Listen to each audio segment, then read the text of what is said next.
سورۃ المائدہ کی آیت نمبر 3 کا اگلا حصہ۔ آیت کے پچھلے حصے میں ان جانوروں کے بارے میں بتا دیا گیا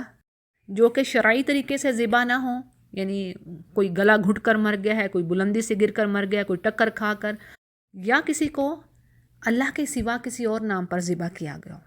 ٹھیک ہے، تو ان سارے جانوروں کے بارے میں ہے کہ یہ حرام ہے، الا یہ کہ مفسرین کہتے ہیں کہ اگر کسی جانور کو آپ اس حالت میں پائیں کہ اس میں ابھی زندگی کے آثار باقی ہوں اور آپ ان کو ذبح کر لیں شرعی طریقے سے، تو وہ پھر حلال ہیں، لیکن پھر اس کے پیچھے بھی ڈیٹیل میں دے چکی ہوں کہ زندگی کے آثار آپ کو کیسے پتہ چلیں گے۔ تو اگلے حصے کو دیکھتے ہیں، وَمَا ذُبِحَ عَلَى النُّصْبِ وَأَن تَسْتَقْسِمُوا بِالْأَزْلَامِ،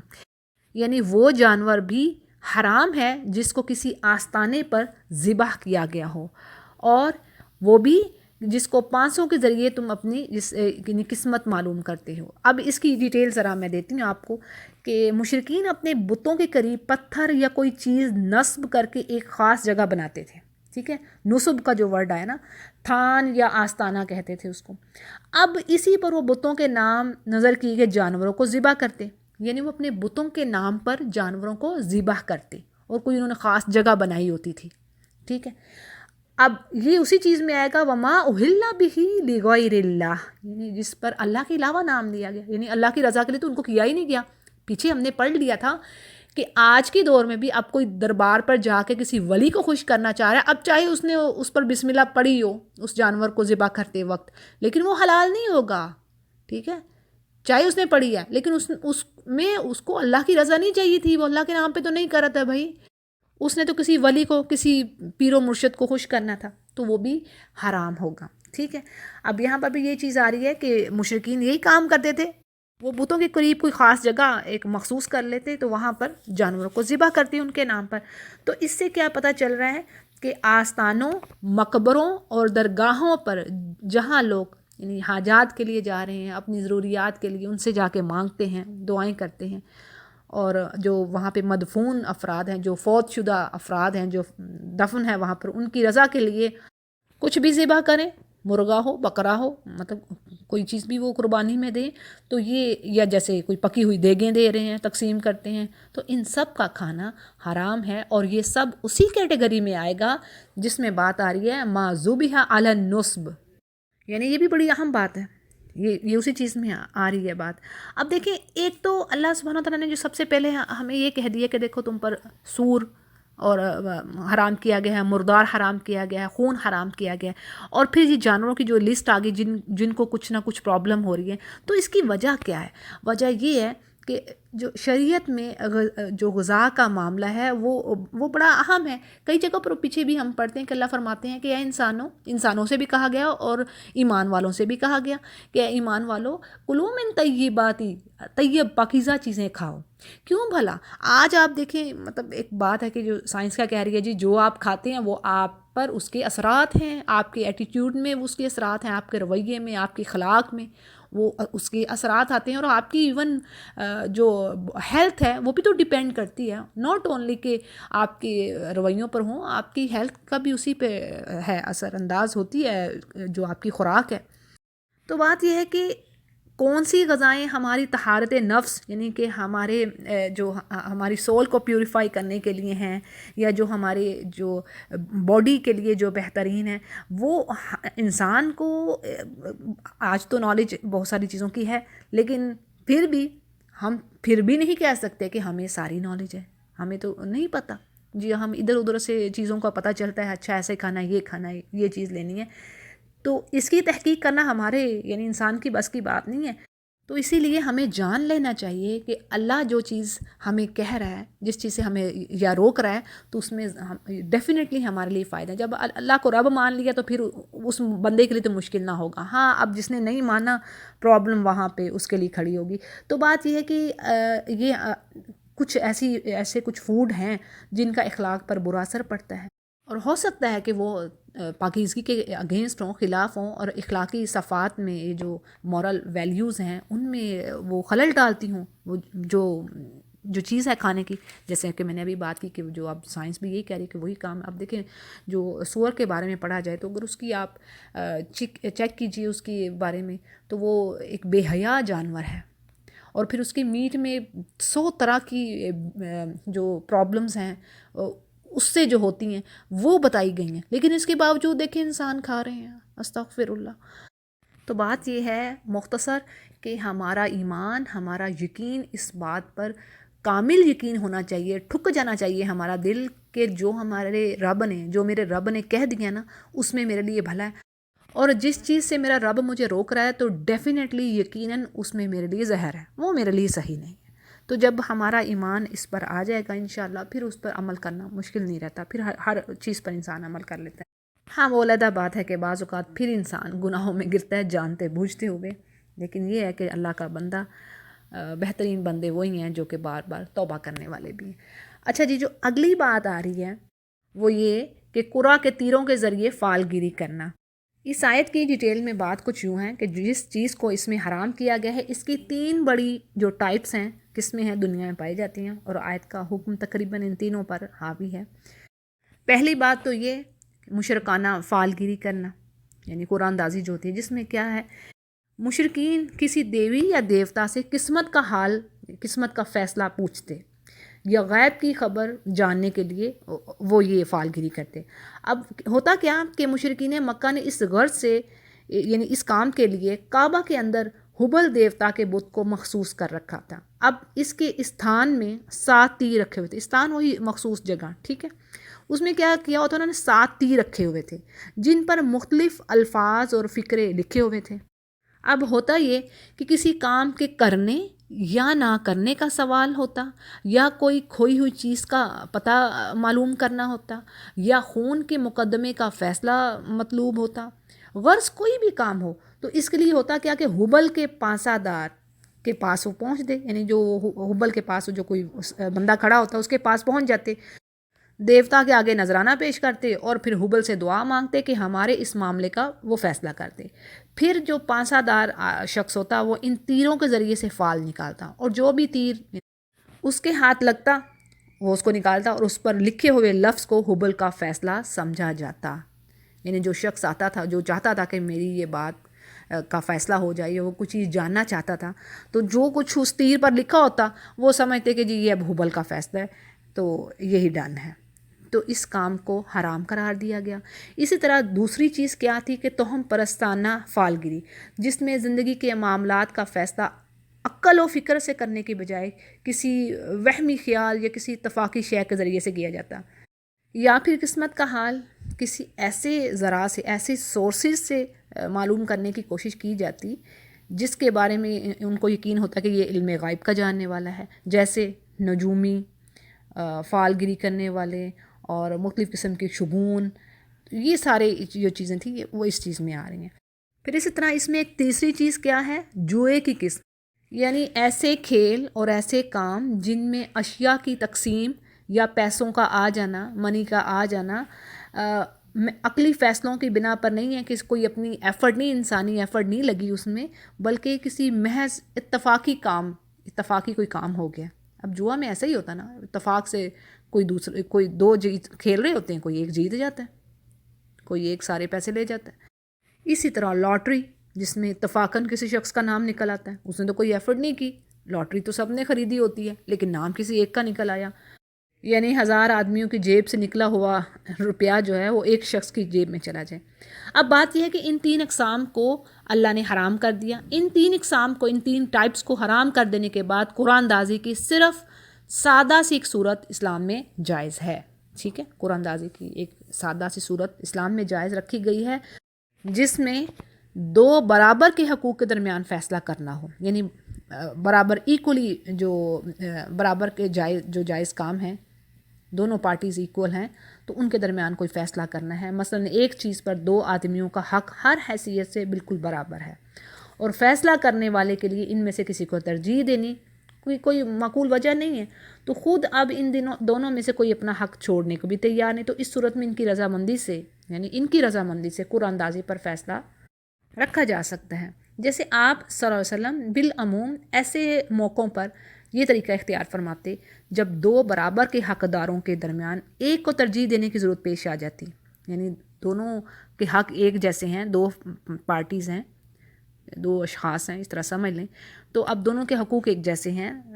لیکن اب ایک کو چننا ہے اس میں سے. تو آپ کا طریقہ کار کیا ہوتا؟ جہاں پر آپ کو یہ ڈر ہوتا کہ اگر آپ خود کسی ایک شخص کو دوسرے پر ترجیح دیں گے تو دوسرے کو ملال ہوگا، یعنی دوسرا غمزدہ ہو سکتا ہے. تو وہاں پر پھر آپ صلی اللہ علیہ وسلم اس قرآن اندازی کے طریقے کو اختیار فرماتے ہیں. جیسے ہم ام المومنین کے بارے میں پڑھتے ہیں کہ آپ صلی اللہ علیہ وسلم جب سفر کے لیے اپنی کسی زوجہ محترمہ کو ساتھ لے جانا چاہتے تو آپ قرآن اندازی اس طرح قرآن ڈال لیتے، تو پھر جس کا نام نکل آتا آپ ان کو اپنے ساتھ سفر پر لے جاتے. تو جی یہ رہی اس ورڈ کی ڈیٹیل فالگیری کی. 3 چیزیں ہم نے دیکھ لیں جو کہ جائز نہیں ہیں، حرام ہیں، اور باقی جو صورت جائز ہے، سادہ سی صورت ہے، وہ بھی میں نے آپ کے آگے رکھ دی. اور آگے اللہ سبحانہ تعالیٰ فرما رہے ہیں کہ یہ سب بدترین کام ہے. ذالکم فسق الیوم یئس الذین کفروا من دینکم فلا تخشوہم واخشونی. یعنی یہ پیچھے ڈیٹیل دے کے اللہ فرما رہے ہیں یہ سب بدترین گناہ ہیں، یعنی تم ان سے بچو. اور اللہ فرماتے ہیں کہ آج کافروں کو تمہارے دین کی طرف سے پوری طرح مایوسی ہو چکی ہے، لہٰذا تم ان سے نہ ڈرو، مجھ سے ڈرو. اور یہاں پر تفسیر میں بات آتی ہے کہ آج سے مراد کوئی خاص دن اور تاریخ نہیں ہے، بلکہ ہر وہ دور اور ہر وہ زمانہ اس سے مراد ہے جس میں یہ آیات نازل ہوئیں. اور آگے بات ہے الیوم اکملت لکم دینکم واتممت علیکم نعمتی ورضیت لکم الاسلام دینا. یعنی آج میں نے تمہارے لیے تمہارے دین کو مکمل کر دیا ہے اور اپنی نعمت تم پر تمام کر دی ہے، اور تمہارے لیے اسلام کو تمہارے دین کے حیثیت سے قبول کیا ہے. اب دیکھیں جو اس کی پیچھے ہسٹری تھی سورۃ المائدہ کی، تو کیا اس میں ہم نے جانا کہ یہ وہ وقت تھا جب مسلمانوں کی جڑیں مضبوط ہو چکی تھی مدینہ میں، اور نہ صرف مدینہ میں بلکہ اسلام کی جو ریاست تھی وہ اور آگے کو پھیل رہی تھی. چاروں طرف اسلام کا اثر رسوخ جو تھا وہ پھیل رہا تھا، نجد کی طرف، کہیں شام کی طرف، اور مسلمان ایک سیولائزڈ نیشن کے طور پر ابھر رہے تھے، جن کی ہر طرح سے ایک اپنا کلچر تھا، ایک تہذیب تھی، تمدن تھا، اخلاقیات تھی، اور جن سے کافر پوری طرح مایوس ہو چکے تھے. یعنی مسلمان پوری طرح سے کافروں سے فرق ہو چکے تھے. تو اب اللہ فرما رہے ہیں کہ تمہیں میں نے یعنی سفر کے جو آداب ہیں کعبے کی زیارت کو جانے کے وہ میں نے بتا دیے، حلال حرام کا تمہیں بتا دیا. اور مزید اس سورہ میں مزید جو احکام ہیں ان کو پڑھیں گے تو یہاں پر اللہ فرماتے ہیں کہ میں نے تمہارے لیے تمہارے دین کو مکمل کیا اور اس دین کو تمہارے لیے دین اسلام کو پسند کیا. لہٰذا تمہارے لیے کیا کرنے کا کام ہے کہ تم اس دین کی حرام کردہ چیزیں اور حلال کردہ چیزیں تم ان کی پابندی کرو، یعنی اللہ کی جو حدود ہیں ان کا خیال کرو، جو تم پر قید اللہ نے قیود جو تم پر لگائی ہیں، جن کی پابندیاں تم پر لگائی گئی ہیں، اب ان پابندیوں کا خیال کرو.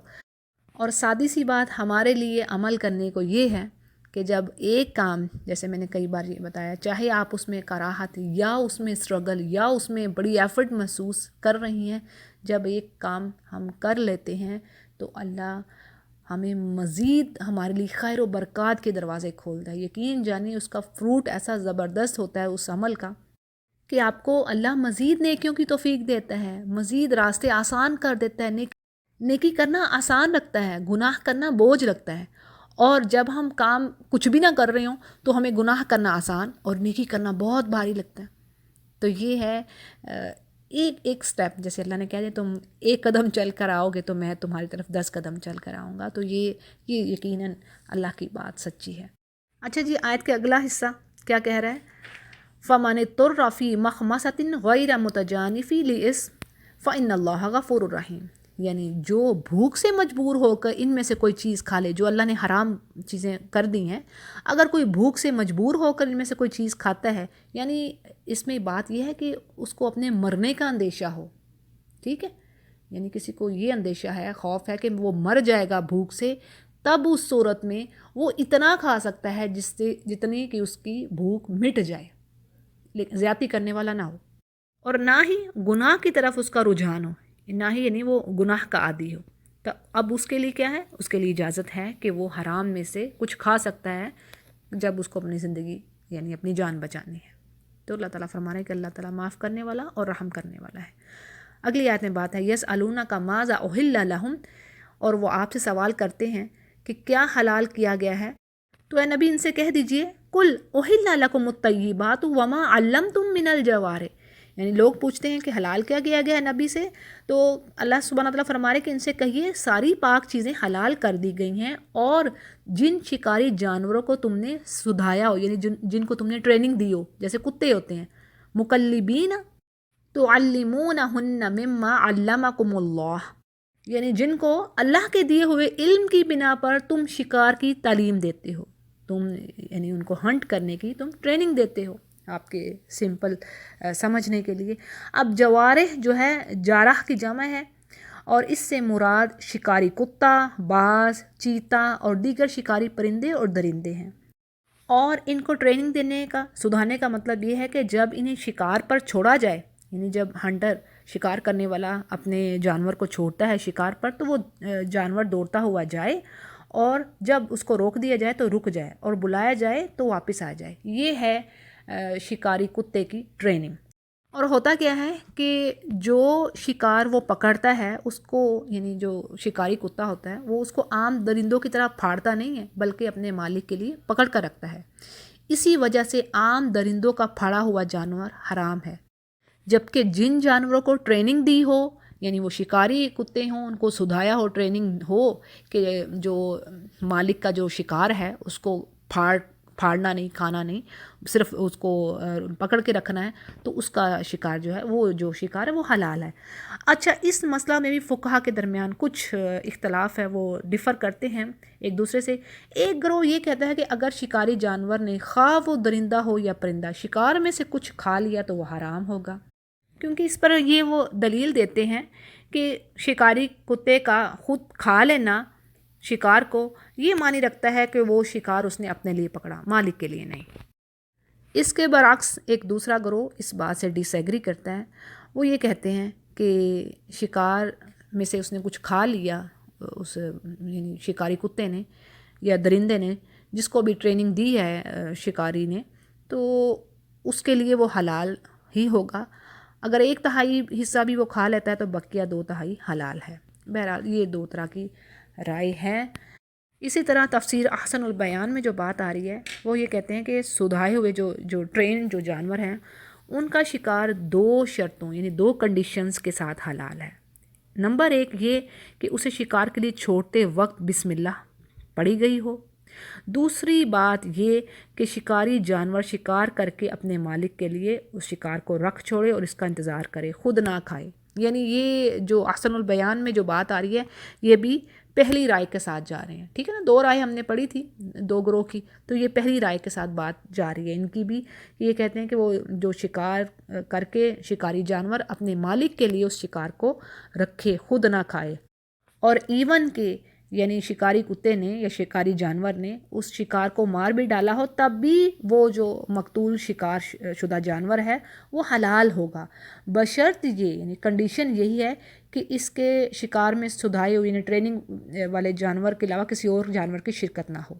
ٹھیک ہے۔ یہ چند ایک چیزیں ہیں، اس کو صحیح بخاری روایت کر رہے ہیں۔ یعنی یہاں پر جو کنڈیشنز آئی ہیں، ایک تو کنڈیشن یہ کہ جب شکاری جانور کو چھوڑا جائے تو بسم اللہ پڑھ کر چھوڑا جائے۔ دوسری بات یہ آ رہی ہے کہ شکاری جانور جو ہے وہ شکار میں سے کچھ نہ کھائے، اپنے مالک کے لیے اس کو رکھے، اس کا انتظار کرے،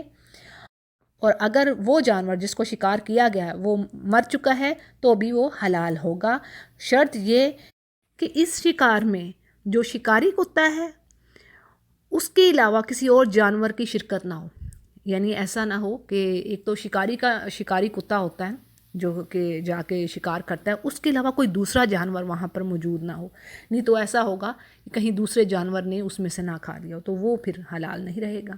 اس کو صحیح بخاری روایت کر رہے ہیں۔ تو جی یہ تھی کچھ ڈیٹیل شکار کے حوالے سے، اور جو جانور حلال اللہ سبحانہ تعالیٰ نے کیے ہیں ہمارے لیے ان کے بارے میں۔ اگلی آیت کو دیکھتے ہیں۔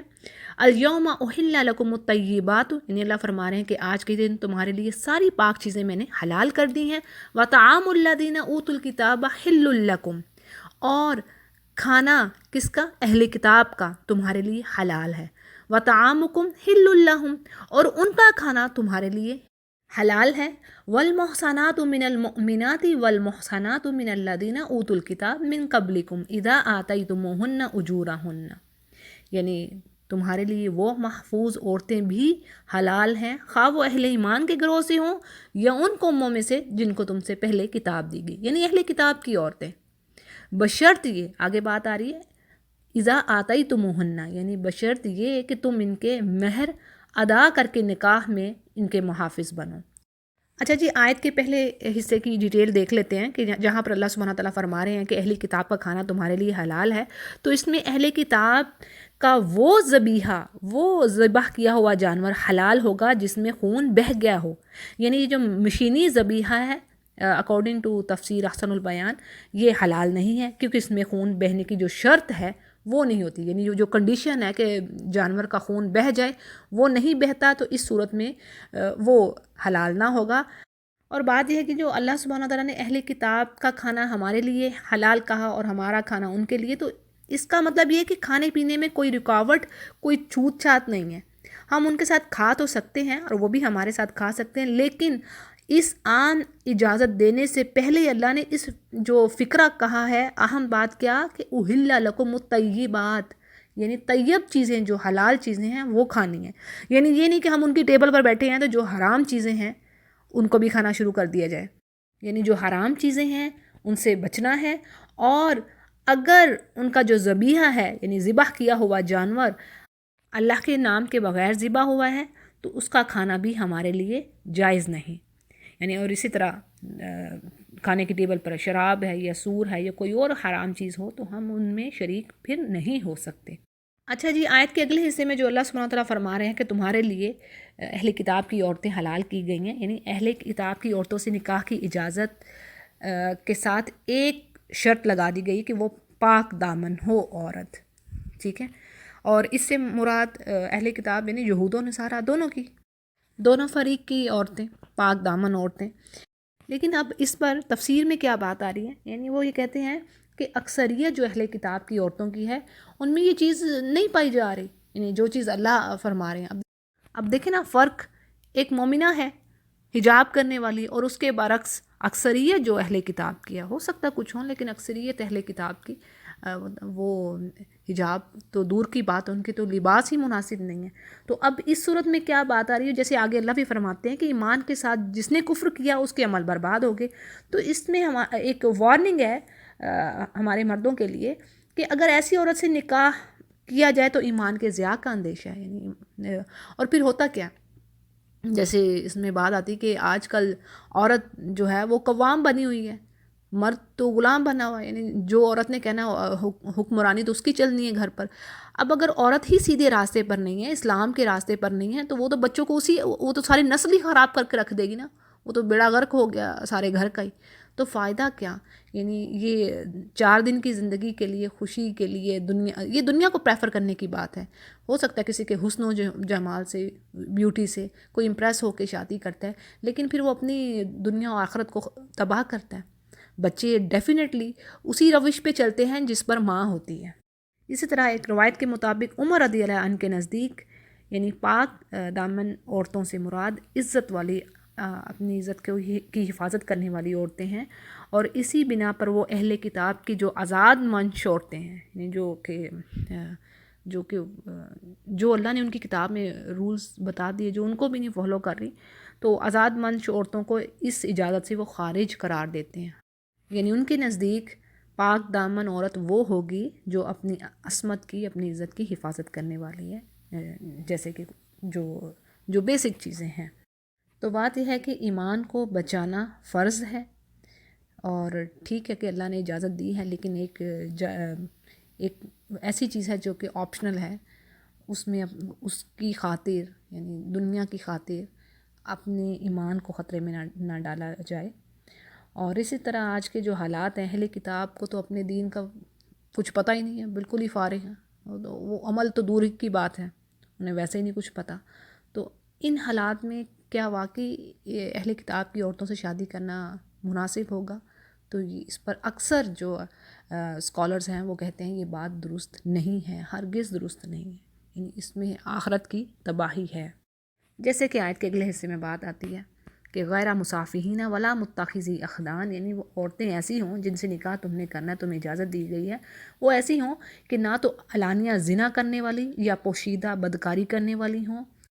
اور آگے بات ہے وَمَن يَكْفُرْ بِالْإِيمَانِ فَقَدْ حَبِطَ عَمَلُهُ وَهُوَ فِي الْآخِرَةِ مِنَ الْخَاسِرِينَ، یعنی کہ جس نے ایمان کی روش پر، یعنی ایمان کو چھوڑ دیا، ایمان سے کفر کیا،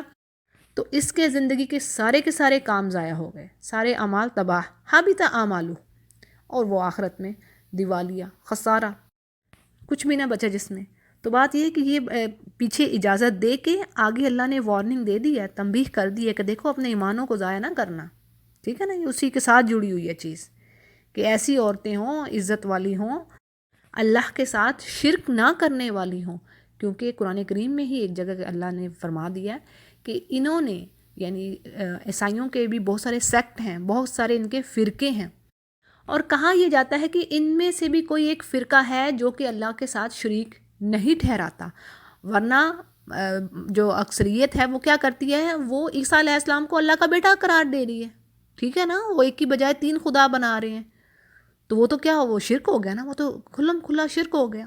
جیسے سورہ توبہ میں بھی اللہ فرماتے ہیں کہ یہودیوں نے عزیر کو بیٹا بنا لیا اور عیسائیوں نے عیسیٰ علیہ السلام کو بیٹا بنا لیا اللہ کا، تو دونوں نے کیا کیا،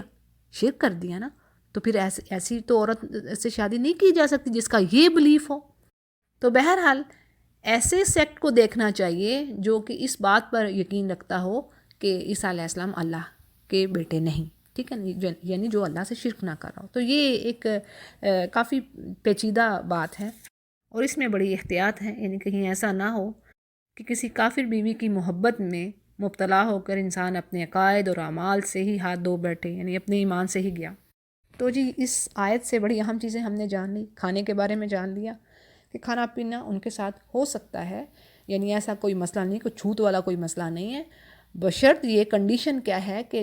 ان کی ٹیبل پر حلال چیزیں ہوں اور حلال آپ کھائیں، ٹھیک ہے۔ اور ذبیحہ کے بارے میں بھی میں نے بتا دیا کہ وہی ذبیحہ کھانا ہے جس پر اللہ کا نام لیا گیا ہو اور وہ شرعی طریقے سے،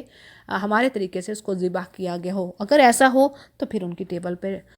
اس جانور کو کھانا بھی حرام نہیں ہے، یعنی اور آج بھی ایسا ہے، سننے میں آتے ہیں چیزیں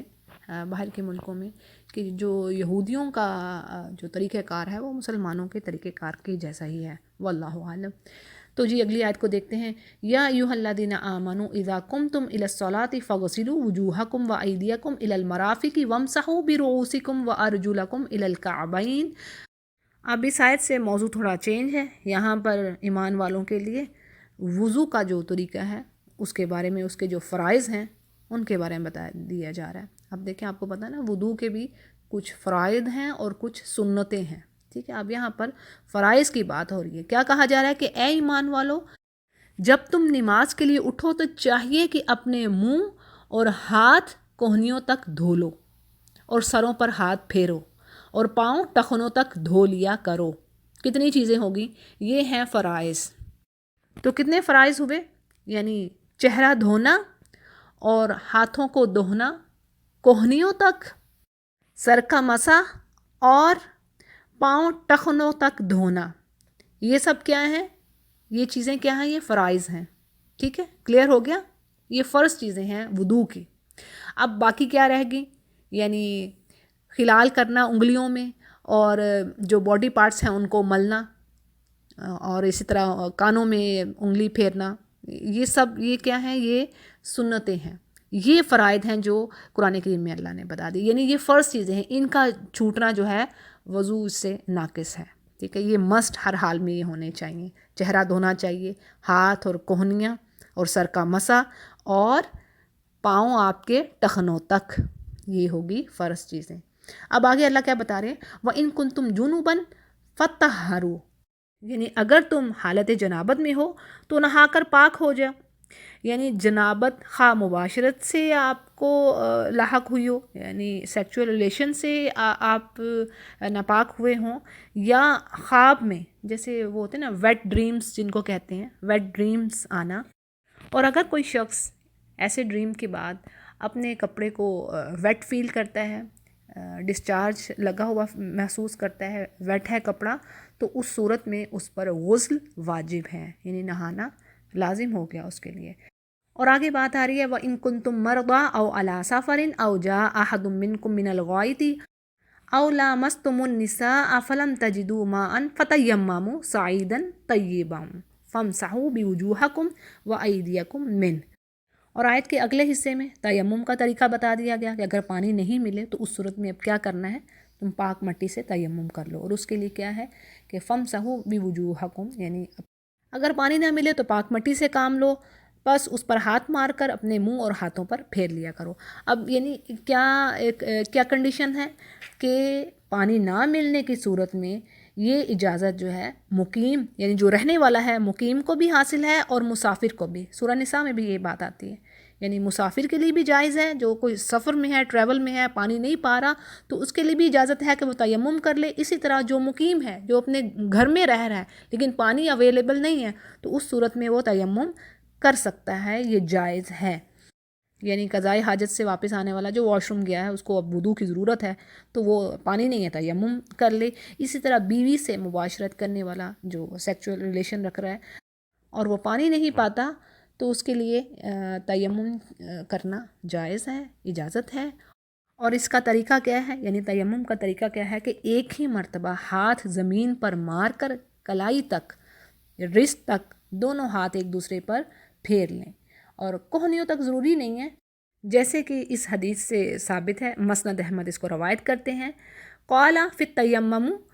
ضربۃ للوجہ والکفین۔ مسند احمد اس کو روایت کرتے ہیں، یعنی ایک ہی ضرب، ایک ہی مار ہاتھ کی زمین پر، ٹھیک ہے، ایک ہی مار کافی ہے، للوجہ یعنی چہرے کے لیے، اور کفین کلائی تک ہتھیلیوں کے لیے۔ یعنی آپ صلی اللہ علیہ وسلم نے فرمایا یہ دونوں ہتھیلیوں اور چہرے کے لیے ایک ہی مرتبہ مارنا ہے۔ پھر اسی طرح ایک اور حدیث میں الفاظ ہیں کہ آپ صلی اللہ علیہ وسلم نے فرمایا جب ہمیں پانی نہ ملے تو زمین کی مٹی ہمارے لیے پاکیزگی کا ذریعہ بنا دی گئی۔ جعلت تربتها لنا طہور اذا لم نجد الماء، یعنی اگر ہم پانی نہیں پاتے تو اس زمین کی مٹی ہمارے لیے پاکیزگی کا ذریعہ ہے۔ صحیح مسلم اس کو روایت کر رہے ہیں۔ اب دیکھیں جی، یہ جو تیمم کا طریقہ ہے اس کے پیچھے ایک بیک گراؤنڈ ہے۔ صحیح بخاری میں اس کی شان نزول کے بارے میں آتا ہے کہ ایک سفر میں بیدا کے مقام پر عائشہ رضی اللہ عنہا کا ہار گم ہوا، جس کی وجہ سے وہاں رکنا یا رکے رہنا پڑا، اور صبح کی نماز کے لیے لوگوں کے پاس پانی نہ تھا اور پانی کی تلاش شروع ہوئی تو پانی نہ ملا۔ اس موقع پر یہ آیت نازل ہوئی جس میں تیمم کی اجازت دے دی گئی، اور کہتے ہیں حضرت اسید بن حفیر رضی اللہ عنہ نے آیت سن کر کہا کہ اے آل ابی بکر، تمہاری وجہ سے اللہ نے لوگوں کے لیے برکتیں نازل فرمائی ہیں، اور یہ تمہاری کوئی پہلی برکت نہیں ہے، یعنی اس سے بھی پہلے یعنی آپ کی طرف وجہ سے برکتیں ہوتی رہی ہیں، یعنی آپ لوگوں کے لیے سراپا برکت ہو۔ صحیح بخاری اس واقعے کو روایت کرتے ہیں۔ اور آیت کے اگلے حصے میں بڑی خوبصورت بات اللہ تعالیٰ نے فرما دی، حکمہ بتا دی، ان سب چیزوں کے پیچھے آسانی ہے، یعنی اللہ تخفیف کر رہے ہیں۔ کسی بھی قسم کی پابندی سے، کسی واجبات کے ادا کرنے پر کوئی پریشانی ہے، کوئی دقت ہے کسی طرح کی، تو اللہ نے اس کو سہل کر دیا ہے، سبحان اللہ۔ کہ اللہ فرماتے ہیں ما یرید اللہ لیجعل علیکم من حرج ولکن یرید لیطہرکم ولیتم نعمتہ علیکم لعلکم تشکرون، یعنی اللہ تم پر زندگی کو تنگ نہیں کرنا چاہتا، مگر وہ چاہتا ہے کہ تمہیں پاک کرے اور اپنی نعمتیں تم پر تمام کر دے، شاید کہ تم شکر گزار بنو۔ یعنی آیت کے اس آخری حصے میں اللہ سبحانہ تعالیٰ نے جو تخفیف کی، جو سہل کیا واجبات کو ادا کرنے میں، اس کے پیچھے جو رحمت ہے، جو حکمہ ہے، اس کو بیان کر رہے ہیں۔ یعنی اللہ نہیں چاہتا کہ تم پر کوئی تنگی ڈالے،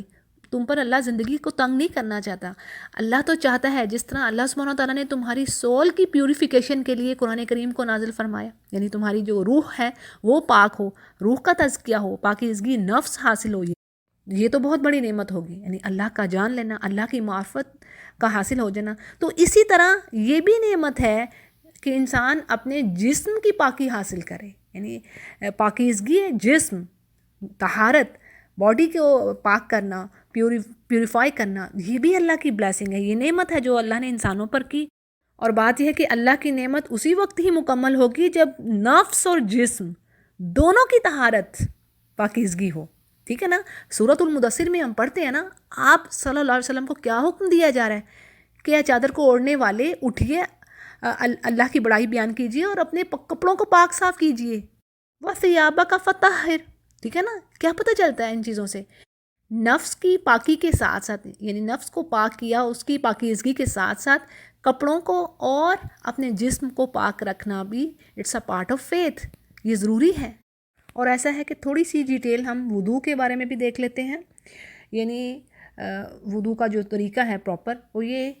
کہ ہر نماز سے پہلے تازہ وضو کرنا بہتر ہے, افضل بات ہے.